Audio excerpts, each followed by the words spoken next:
Isabelle! Ouais? Isabelle, viens voir ça. Qu'est-ce qu'il y a? Bien, à cause de la négligence d'un propriétaire de chien, bien, son chien est décédé dans son véhicule. Ben voyons donc. Oui, mais je pense que les gens sont pas vraiment conscients comment chaud ça peut devenir dans un auto. Isabelle, suite à ce qu'on avait vu dans le journal la semaine passée, on va faire un test dans le véhicule. Ce qu'on va essayer de vous démontrer, c'est à quelle rapidité que la température monte dans un véhicule.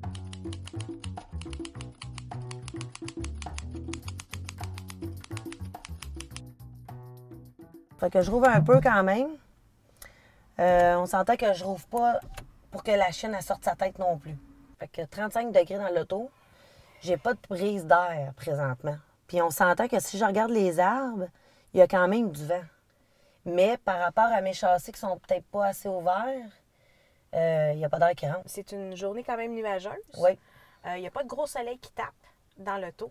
Fait que moindrement qu'il y a du soleil, ben ça augmente la température Encore assez plus rapidement. rapide. Ça fait maintenant 8 minutes et 17 secondes. Fait 40 degrés dans l'auto. Un chien dans l'auto, il n'est pas conscient. T'sais, nous autres, on le sait qu'on va sortir bientôt. Le chien le sait pas. Fait que tout ça en facteur, là, le fait, le stress, l'anxiété, la panique, le fait qu'il jappe. Tu sais, maintenant, c'est un chien qui est gardien, là, puis qu'il y a quelqu'un qui passe à côté du véhicule. Bien, le chien, il veut pas, il va mettre beaucoup plus d'énergie à japper. Puis le chien n'est pas conscient que s'il reste relax, bien, qu'il va avoir moins chaud. C'est comme un enfant, c'est comme un bébé. Tu sais, c'est des choses à pas faire, dans le fond, là. Même des fois, il y en a qui vont les mettre dans des transporteurs. Il y a beaucoup moins d'air qui va circuler. Le chien est confiné vraiment dans un espace très restreint. C'est juste sa respiration fait que ça fait plus chaud. Une fois qu'on a vraiment une coup de chaleur, il y a à peu près une mortalité de 50 %. C'est-à-dire qu'à peu près 1 sur 2 chiens peuvent mourir d'un coup de chaleur. Qu'est-ce qui arrive dans ces cas-là? C'est qu'il y a vraiment une mort cellulaire. On va avoir des organes qui vont commencer à arrêter de fonctionner normalement. Et on peut même avoir des problèmes de coagulation et on a une grosse risque quand même de perdre ces animaux-là. C'est pour ça qu'on prend ça très au sérieux. Même une courte période dans une voiture peut être très dangereux. Il y a aussi des animaux qui vont être plus à risque. Fait qu'en général, on va parler de soit les très jeunes ou les très vieux. Fait qu'un animal qui est le moindrement débilité va avoir plus de misère avec la chaleur. On va aussi parler des animaux qui sont obèses, qui vont avoir plus de difficulté à réguler leur température corporelle. Et aussi les animaux de poils très foncés, parce qu'ils vont absorber plus la chaleur.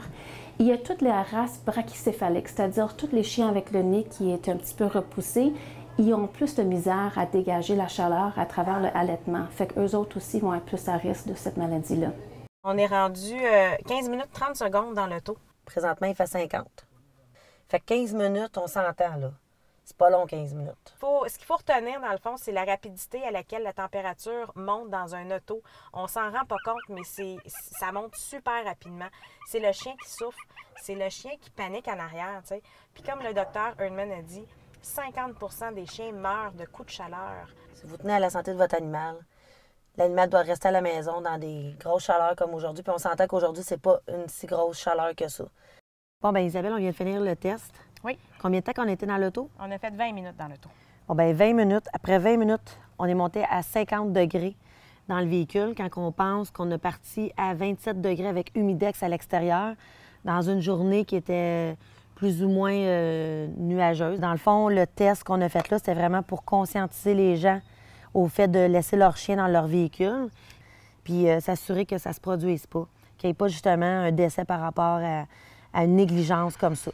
Dans le fond, un véhicule, c'est un fourneau. Oui, c'est carrément un fourneau. Oui, oui, oui. Fait que juste garder ça en tête. oui. Fait que je pense qu'on a bien réussi notre test. Oui, je suis bien fière de nous autres. Ça, c'est chien? Oui, ça, c'est chien. Yes, sir. Yes.